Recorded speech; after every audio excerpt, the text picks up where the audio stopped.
अगर 5 जवान मेरे पास आ जाएं और कहें कि मौलाना हमें बताइए कि हम बाबसीरत कैसे बने, तो शायद कोई मौलवी कहे कि नमाज पढ़ो, रोजा रखो, हज पे जाओ, इबादत करो, सल्लल्लाहु अलैहि या रसूल अल्लाह कहो तो साहिब बसीरत बन जाओगे।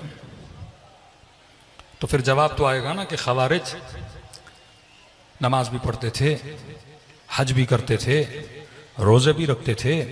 इब्ने अब्बास जब उनसे मुकालमा करने के बाद वापस आए तो कहने लगे कि अमीरुल मोमिनीन, इनके माथों पे सजदों के निशान, ऊंट जब बार बार बैठता है ना तो ऊंट के घुटनों पर खाल उसकी मोटी हो जाती है, बैठ बैठ के काली पड़ जाती है। का मौला इनके घुटने नमाजें पढ़ पढ़ के काले पड़ गए, इनके माथों पे सजदों के काले निशान आ गए। इतनी पूरी पूरी रात जाग कर इन्होंने इबादतें की हैं कि आंखें इनके चेहरों के अंदर घुस गई हैं। अमीरुल मोमिनीन, ये मेरे मुकाबले में इनको कत्ल करना चाहते हो जो इतने नमाजी, लेकिन साहिब बसीरत नहीं है। बसीरत नहीं, आप देखें, अंदाजा लगाएं कि एक खातून को पकड़ के उसकी शिकम को काट के उसकी शिकम से बच्चे को निकाल के कत्ल कर देते हैं। किसी जवान ने मुझे कहा, मौलाना ये जब पहले हम सुनते थे ना कि शिकम काट के बच्चा निकाला मारा, तो कहते हमारे बहुत सारे बरादरान अहले सुन्नत कहते थे ये गढ़ी हुई बातें हैं, कैसे मुमकिन है कोई खातून के साथ एक जुल्म करे। लेकिन कहते हैं 2016 के बाद जब ये दाइश वाइश अपना सीरिया में और इराक में आई, जब उनके मजालिम हमने दिखाए तो कब फिर वो मानने लगे अगर ये कर सकते हैं तो वहां भी हो सकता है। कि एक दिन में 400 जवानों को मूसल की यूनिवर्सिटी में मार के और जमीनों में दफन कर दिया गया। किस जुर्म में? क्योंकि अली के चाहने वाले थे। टेलीफोन की तारों से खवातीन के गलों को दबाया गया। एक मां के सामने 4 साला बच्ची का गला काटा गया। किसकी दुश्मनी में? अमीरुल मोमिनीन की दुश्मनी में ना। यही दुश्मनी वहां थी कि एक तरफ तकवा इस मकाम पे पहुंची हुई है, एक तरफ बुग़्ज़ उस मकाम पे पहुंचा हुआ है कि शिकम में बच्चा है, ये पैदा होगा तो अली की मोहब्बत वाला बनेगा, इसे कत्ल कर दो।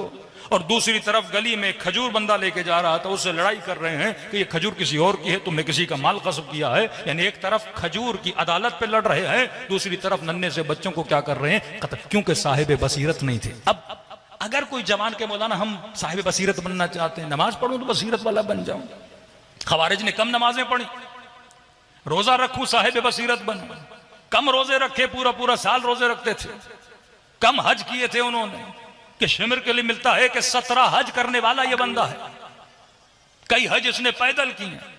लश्कर यजीद का मुअज्जिन है, यानी ये अजान देता था, लोग नमाज पढ़ते थे। इब्ने साद मदीने में पैदा हुआ, इमाम हुसैन के साथ बड़ा हुआ है। बसीरत कहां से आती है? फरमाए बसीरत के लिए मासूमीन या रसूल खुदा कुछ क्लू देते हैं। ये कुरान जो उसूल बयान कर रहा है ना कि लानतुल्लाहि अलल कौमिज़ ज़ालिमीन, खुदा की लानत है मसलन जालिमों पर, ये एक निशानी दे रहा है कि जालिम होगा तो मेरा नहीं होगा। या रसूल अली का हाथ बुलंद करके मन कुन्तु मौलाहु फ़हाज़ा अलीयुन मौला, मुसलमानों को दिखा रहे हैं ना। चलो दोस्त की माना ले लें, जिसका दोस्त में उसका दोस्त अली, जो मुझे दोस्त रखता है वो अली को दोस्त रखे। ये क्लू दे रहे हैं कि बाबसीरत बनना, अली से कभी दुश्मनी न करना। कि तीसरी मुलाकात में इब्ने साद ये कहे कि बुग़्ज़न ले अबीक, हुसैन तेरे बाबा के बुग़्ज़ में। इस बदबख्त को ये नहीं पता कि जिससे मोहब्बत करनी है तू उससे बुग़्ज़ कर रहा है, जो काबिले मोहब्बत है उससे तू नफरत करने लगे। जिस मुसलमान की मोहब्बत और बुग़्ज़ मिक्स हो जाए, इसे यही नहीं पता आज तक मैंने मोहब्बत किससे करनी है, मैंने नफरत किससे करनी है। यानी इंसान कंफ्यूज हो जाए कि शैतान से मोहब्बत की जाए या नफरत की जाए, अल्लाह से मोहब्बत की जाए नफरत, असलन अच्छे बंदे से मोहब्बत की जाए नफरत की जाए। आज तक ये समझ नहीं पाए कि जो कत्ल कर रहा है मैं उससे, जो जानी है मैं उससे मोहब्बत कैसे कर सकता हूं, जो किसी सहाबी के साथ ज्यादती कर रहा है मैं उससे मोहब्बत कैसे कर सकता हूं।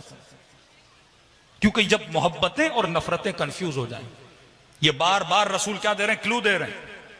या अली अंत मिन्नी बिमंज़िलत हारून मिन मूसा, किसे बता रहे हैं? उम्मत को ना, कि जिस तरह हारून मूसा के लिए थे, अली तू मेरे लिए वैसे है। अना मदतुल इल्म व अलीयुन बाबुहा, अना मदीनतुल हिक्मा अलीयुन बाबुहा, अलीयुन मअल हक़्क़ वल हक़्क़ु मअ अली। ऐ मुसलमानों, या अम्मार तक़्तुलुका फ़िअतुन बाग़िया, तुझे एक बागी टोला मारेगा, ये क्लू दे रहे हैं उनके लिए कि साहिब हिकमत बनो, जब कभी कंफ्यूज हो जाओ तो ये चीजें तुम्हें मदद करेंगी बाबसीरत बनने के लिए। वातबिरु या उलिल अलबाब, ऐ जवान जब हजरत यूसुफ का किस्सा पढ़ो तो बाबसीरत बन। यूसुफ क्यों बना, अजीज मिस्र क्यों बना, ताबीर ख्वाब का इल्म कैसे मिला, एक चीज की वजह से यूसुफ ने सब्र किया और खुद को गुनाह में आलूदा नहीं किया। ना महरम की गुनाह की दावत की महफिल से यूसुफ भाग के निकल गए और इसके नतीजे में खुदा ने हजरत यूसुफ को ताबीर ख्वाब का इल्म दिया, अजीज मिस्र बना दिया। फ्री में खुदा किसी को कोई चीज नहीं देता, पहले इम्तिहान लेता है, जब बंदा उस इम्तिहान में पास हो जाए फिर खुदा उसे इनाम भी देता है। पढ़ यूसुफ का किस्सा, पढ़ इब्राहिम का किस्सा, इस्माइल के गले को काटने के लिए जा रहा है, मतलब मेरे दीन के लिए अगर बेटा भी कत्ल करना पड़े तो कर देना। यहां कोई खातून हल्की सी चादर नहीं रखती अपने सर पे, या जवान अपनी निगाह को हराम से नहीं बचा पाता, या मोमिन अपने चेहरे पे दाढ़ी नहीं सजा पाता। यहां थोड़े से खुम्स की बात आ जाए तो जनाब भागने के लिए तैयार हो जाते हैं। ये छोटे छोटे इम्तिहानात इसलिए हैं ताकि आजमाया जाए कि वाकईन तेरे पास जो कुछ भी है वो परवरदिगार मिन इंदिल्लाह है, अल्लाह की तरफ से तुझे अता कर दिया गया, तो लिहाजा कुर्बान किस पे करना है, अल्लाह। अब बसीरत वाला बंदा होगा तो निगाह सिर्फ फर्श पर नहीं होगी, अर्श पर होगी कि मैंने एक दिन मर जाना है। दुनिया दारुल इम्तिहान है, यहां जो कुछ इम्तिहान है, मुझे जो कुछ मिलेगा वो आखिरत में मिलेगा। तो फरमाया जब जिनमें बसीरत नहीं थी, ये मशहूर रिवायत अहले सुन्नत की किताबों में, अपनी जोजा को नबी कह रहे हैं, अपनी जोजा को, कि जब फला मकाम के कुत्ते भौंकने लगे तो समझ जाना कि गलत रास्ते पर हो। अब ये क्लू है ना, एक वाकया रूनमा नहीं हुआ, रसूल पहले बता रहे हैं कि आखिरी जमाने में दीन हम दनानीरुहुम क़िबलतुहुम निसाउहुम हिम्मतुहुम बुतूनुहुम, कि आखिरी जमाने में लोगों का दीन दीनार पैसा बन जाएगा। जिस तरह पिछले जमाने में लोग जान दीन के लिए देते थे, मेहनत दीन के लिए करते थे, जो कुछ है भाई आखिरत आखिरत आखिरत, आज पैसा पैसा पैसा। क़िबलतुहुम निसाउहुम, इनकी डायरेक्शन औरतें बन जाएंगी, जंजलील हो जाएंगे, औरतें किबला बन जाएंगी। किबला मतलब वो हमें चलाएंगी, इशारों पे नचवाएंगी, किबला बन जाएंगी। हिम्मतुहुम बुतूनुहुम, हिम्मतें इनके पेट बन जाएंगे कि सुबह से शाम तक हम गम होगा कि रात का खाना क्या होगा। तो ये बसीरत वालों के लिए नबी क्लू दे रहे हैं, अपनी ज़ौजा को यहां से गुजरोगी कुत्ते भौंकेंगे। तारीख पढ़िए, कहते हैं जब उस मकाम पे पहुंची और कुत्तों ने भौंकना शुरू किया, बदन में लर्जा तारी हुआ, नबी की हदीस याद आई और कहा कि ये नबी ने मना किया था, मैं आगे नहीं आ सकती। लेकिन साथ में कुछ ऐसे थे, उन्होंने कहा नहीं, न ये वो मकाम है, ना ये कुत्ते हैं वो। कि मिंबर से मैं हल्की सी मिसाल देता हूं कि आप कराची से सफर करके हैदराबाद की तरफ जाएं और आप जैसे हैदराबाद पहुंचे तो ड्राइवर को कहें कि ये हैदराबाद आ गया है, लिहाजा मुझे उतारो।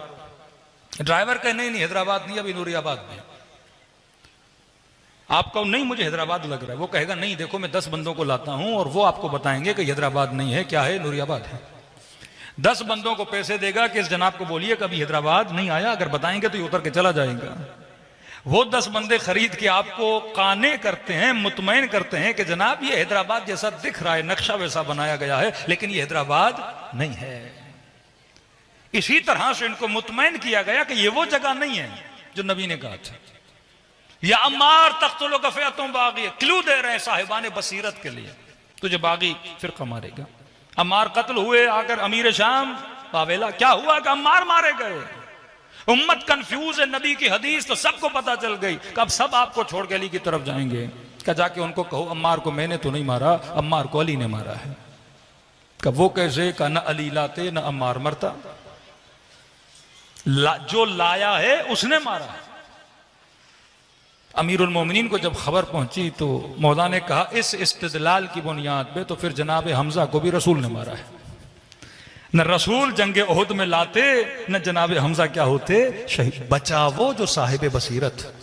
अब एक वाकया सुनिए ताकि आपको पता चले, जो साहिबान बसीरत थे, मासूमीन पहले तरबियत करते थे, इमाम ज़माना अहले बैत आपको क्लू देंगे, निशानियां देंगे कि जब फंस जाओ ये निशानी, शैतान की ये निशानी, वसवसे की ये निशानी, गुनाह की ये निशानी, नामहरम से बचना चाहते हो तो ये निशानी, अपने अंदर ये चीज पैदा हो जाए तो फौरन दूर हो जाना। ये क्लू देते हैं, जो साहिब बसीरत है उस चीज को समझ जाए। आपके छठे इमाम, इमाम जाफर सादिक अलैहिस्सलातु वस्सलाम, मौला दुनिया से जाते हैं और एक वसीयतनामा लिख के जाते हैं।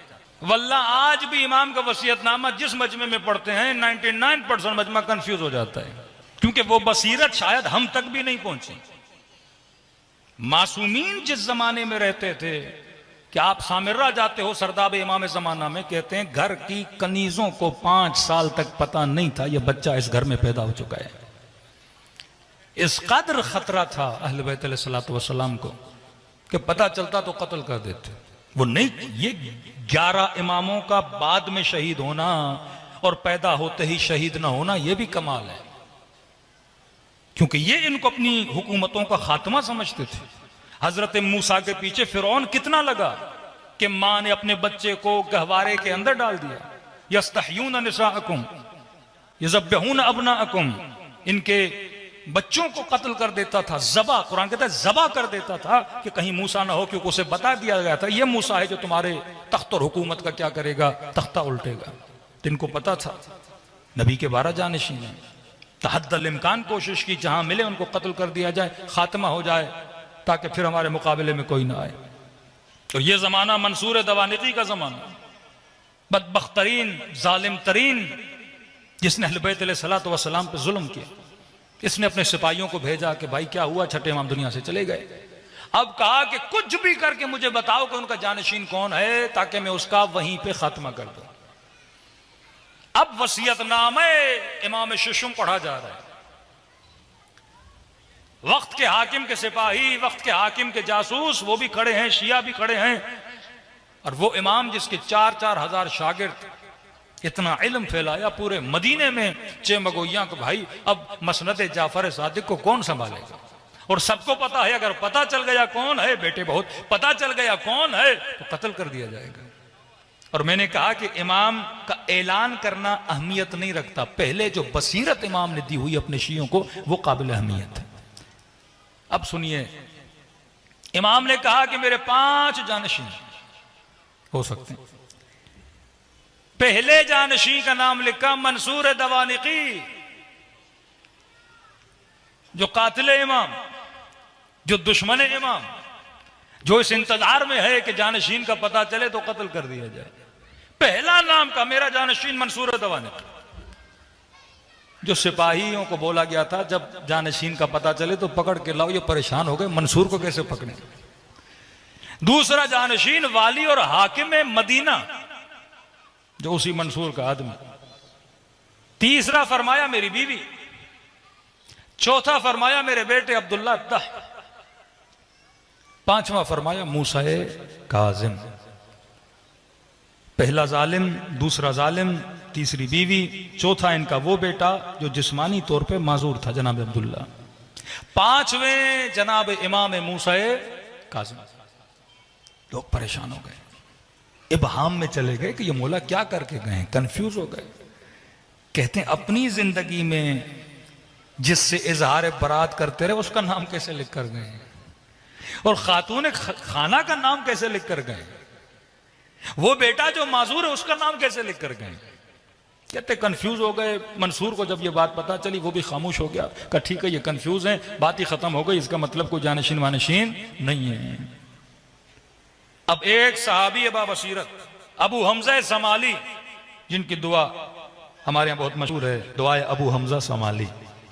कायतुल्लाह काजी फरमाते हैं कि नजफ के आगा काजी के जमाने में, कहते उस वक्त दिल्ली में देखता था 26 से लेके 30 तालिब इल्म ऐसे होते थे जो अपनी नमाज तहज्जुद की, नमाज वितर के कुनूत में दुआए अबू हमजा समाली पढ़ते थे। ऐसे जुहाद भी नजफ में मौजूद थे।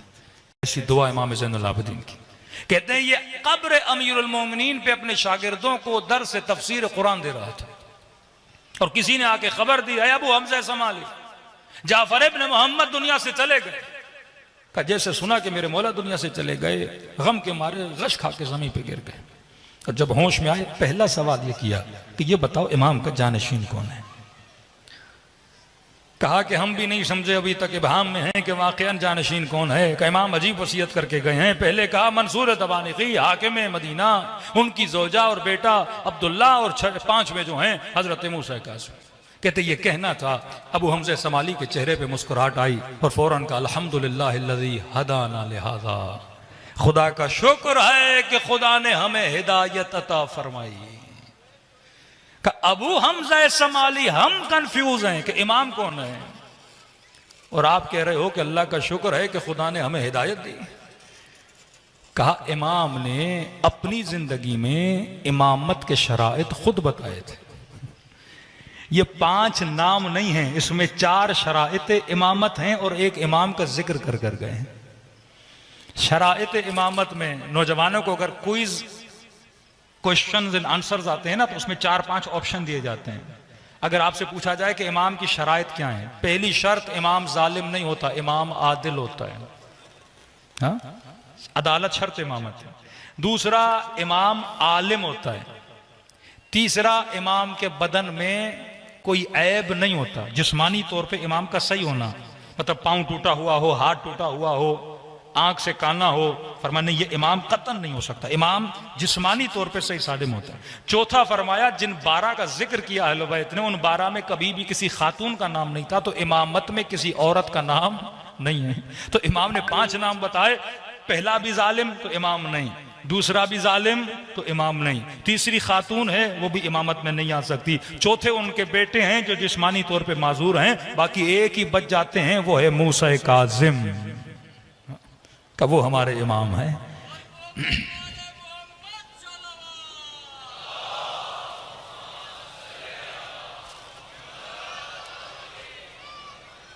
ऐसे अफराद को तैयार कर गए थे जिनको बसीरत देकर गए थे कि हालात और वाकयात में हम कोई ऐसी चीजें लिखेंगे, समझना तुम्हारा काम है, लेकिन समझकर अपने शियों को इस्तिदलाल से समझाना कि बसीरत क्या है।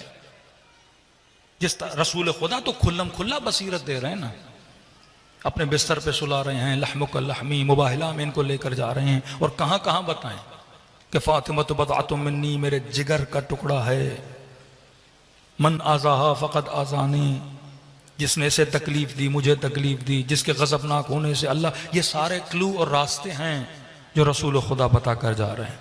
तो हर ज़माने में जो साहिब बसीरत था उसने इमाम को भी पहचाना और इमाम का साथ भी दिया। यही मामला इमाम जवाद के ज़माने में हुआ। पहली मर्तबा तशय्यो के ऊपर ऐसा इम्तिहान आया। पहले चलो ये मसला था इमाम कौन है, कंफ्यूज थे, फिर जाते थे, पूछते थे, सवाल करते थे, अहले बैत हर सवाल का जवाब देते थे, मुतमईन हो जाते थे कि ये इमाम है।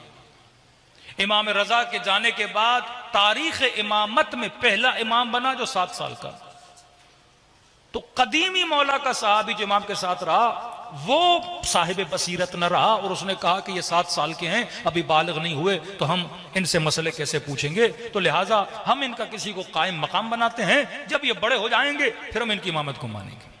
कहते वहीं पे मौला का दूसरा साहबी उठा, इसको गले से पकड़ा और कहा कि ये सोच कहां से लाए हो, जब ईसा को मां के गहवारे में नबूवत मिल सकती है तो क्या जवाद को 7 साल में इमामत नहीं मिल सकती?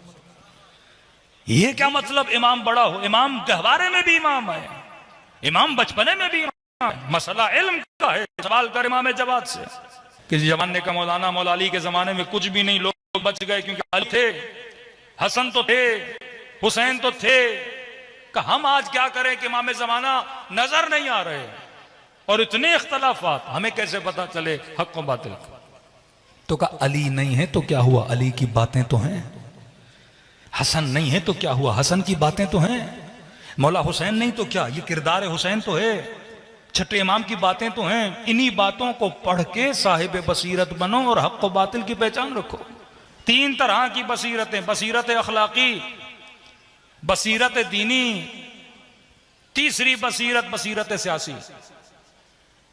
बंदा हो सकता है अखलाकन बाबसीरत हो, गुनाह ना करे, हो सकता है दीन में बाबसीर हो, अपने दीन का इंतखाब सही करे। कई लोग सियासत में मार खा जाते हैं, बसीरत सियासी नहीं होती। कई ऐसे लोग थे इमाम हुसैन को मानते कहते थे नहीं मौला हुसैन सियासत अच्छी नहीं कर रहे। कई लोग इमाम हसन की सियासत से इख्तलाफ, या सियासतुल इबाद, अल्लाह के बंदों में बेहतरीन सियासत करने वाले अहले बैत रसूल, इन 3 पे इंशाअल्लाह मैं कल गुफ्तगू करूंगा कि हमारे अंदर बसीरत अखलाकी भी होनी चाहिए। मोमिन अखलाकन बा बसीरत, उसमें अमीरुल मोमिनीन के 4-5 फरामीन। बसीरत दीनी के जितने दीनी शुबहात, कभी अखबारियत, कभी उसूलियीन, कभी गालियत, कभी तकसीर, ये जितने हमारे अंदर टोले बने हैं, क्योंकि हमारे पास बसीरत दीनी नहीं है। तीसरी बसीरत सियासी, सियासी बसीरत न होना। ये जितने सियासी एतबार से हम शिया टूट फूट का